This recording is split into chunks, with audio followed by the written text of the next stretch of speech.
حضرت علی رضی اللہ تعالیٰ عنہ کی بہادری اسلامی تاریخ کا ایک درخشاں باب ہے۔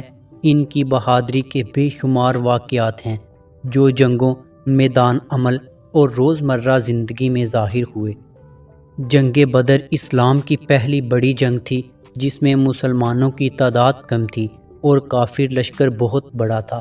حضرت علی رضی اللہ تعالیٰ عنہ اس جنگ میں اپنی جوانی کے عالم میں شریک ہوئے۔ جنگ کے دوران آپ رضی اللہ تعالیٰ عنہ نے کئی مشہور قریشی سرداروں کو شکست دی جن میں ولید بن عتبہ شامل تھا۔ حضرت علی رضی اللہ تعالیٰ عنہ کی تلوار نے کفار کے دلوں میں خوف پیدا کر دیا تھا۔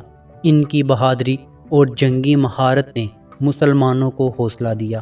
جنگ احد میں جب مسلمانوں کی صفیں بکھر گئیں اور کفار نے نبی کریم صلی اللہ علیہ وسلم کو گھیر لیا، حضرت علی رضی اللہ تعالیٰ عنہ ان چند بہادر ساتھیوں میں شامل تھے جو حضور صلی اللہ علیہ وسلم کے گرد ڈٹ کر لڑے۔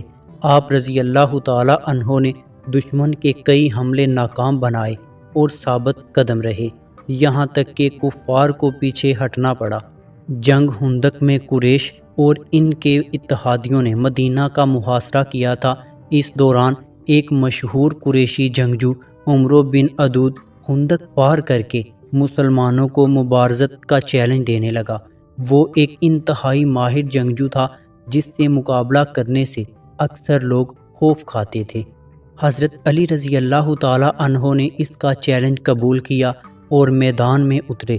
دونوں کے درمیان سخت مقابلہ ہوا، لیکن حضرت علی رضی اللہ تعالیٰ عنہ نے اپنی شجاعت اور جنگی مہارت سے اسے قتل کر دیا۔ یہ فتح مسلمانوں کے لیے بہت حوصلہ افزا تھا۔ خیبر کا قلعہ یہودیوں کا مضبوط ترین قلعہ تھا جسے فتح کرنا مسلمانوں کے لیے بہت بڑا چیلنج تھا۔ کئی دنوں کی کوشش کے باوجود قلعہ فتح نہ ہو سکا۔ رسول اللہ صلی اللہ علیہ وسلم نے فرمایا، کل میں جھنڈا اس شخص کو دوں گا جو اللہ اور اس کے رسول سے محبت کرتا ہے اور اللہ اور اس کا رسول اس سے محبت کرتے ہیں۔ اگلے دن یہ جھنڈا حضرت علی رضی اللہ تعالیٰ عنہ کو دیا گیا۔ آپ رضی اللہ تعالیٰ عنہ نے قلعے کی مشہور لوہے کے دروازے کو اکھاڑ پھینکا اور دشمن کے سب سے بڑے جنگجو مرخب کو شکست دی۔ حضرت علی رضی اللہ تعالیٰ عنہ کی اس بہادری نے مسلمانوں کو فتح دلائی۔ جنگ صفین میں حضرت علی رضی اللہ تعالیٰ عنہ نے اسلامی فوج کی قیادت کی۔ آپ نے دشمن کے ساتھ نہ صرف حکمت عملی سے جنگ لڑی بلکہ بہادری کی بھی مثال قائم کی۔ اگرچہ غزوہ تبوک میں حضرت علی رضی اللہ تعالیٰ عنہ میدان جنگ میں شریک نہیں ہوئے، لیکن نبی کریم صلی اللہ علیہ وسلم نے انہیں مدینہ کا نگران مقرر کیا۔